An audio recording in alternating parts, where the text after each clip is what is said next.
السلام علیکم معزز سامعین، کہانی کی جانب بڑھنے سے پہلے آپ سے درخواست ہے کہ میرے چینل کو سبسکرائب کریں اور میری ویڈیوز کو لائک کریں۔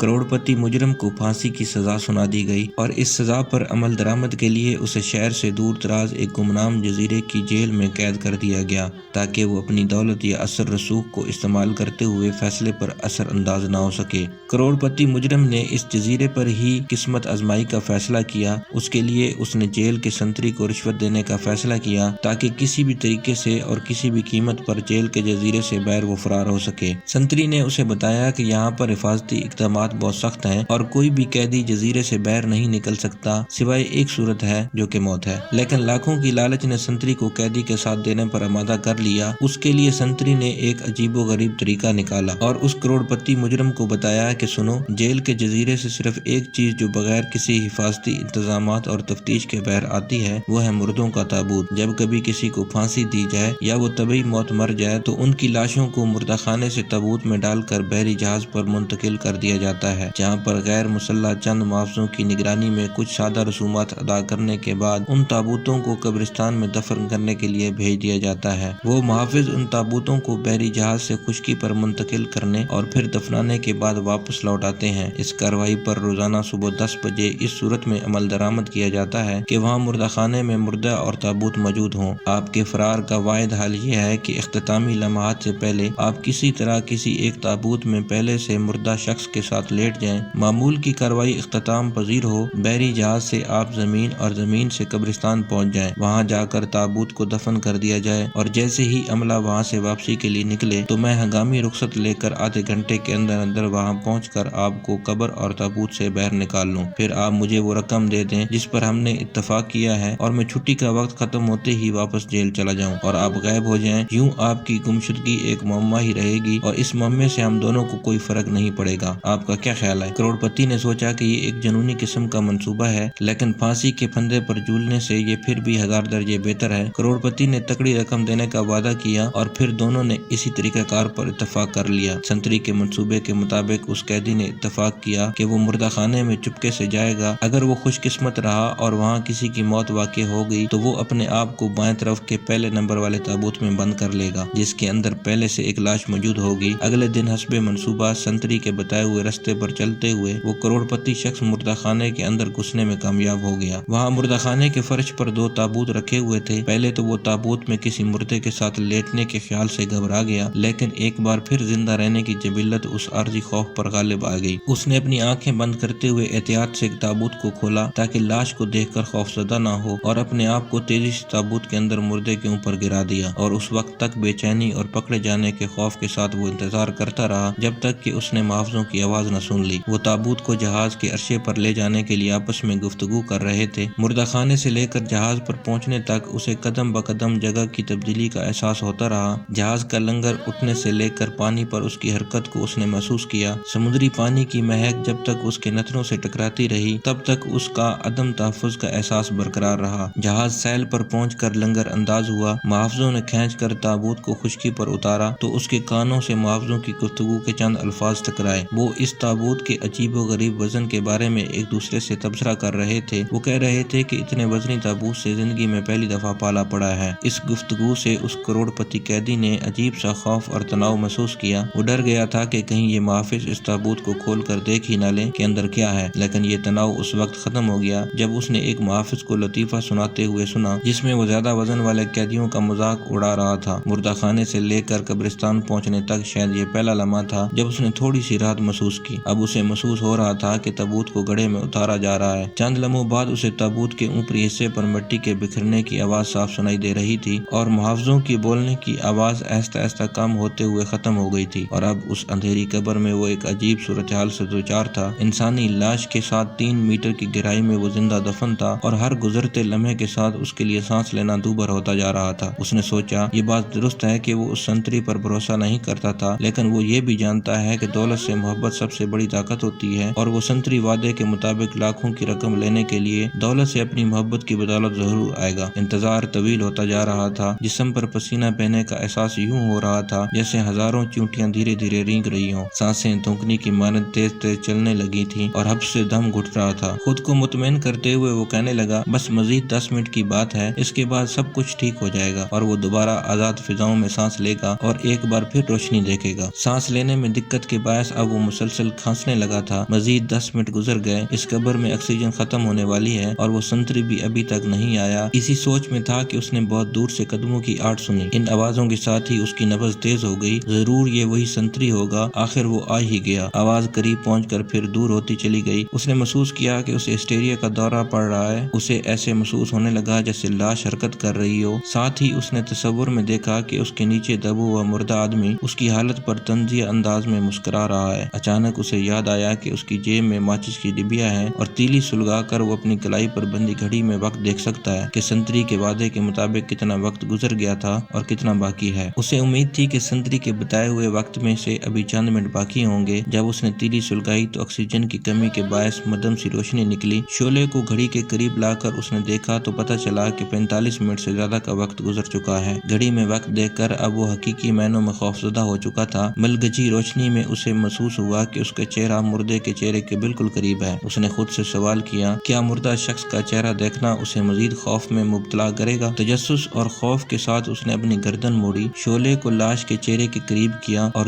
دہشت کے مارے اس کی ریڑھ کی ہڈی میں سرد لہر دوڑ گئی۔ اس نے دیکھا کہ یہ تو اس شخص کا چہرہ ہے جسے زندہ دیکھنے کی امید میں وہ یہاں زندہ دفن تھا۔ وہ اسی سنتری کی لاش تھی۔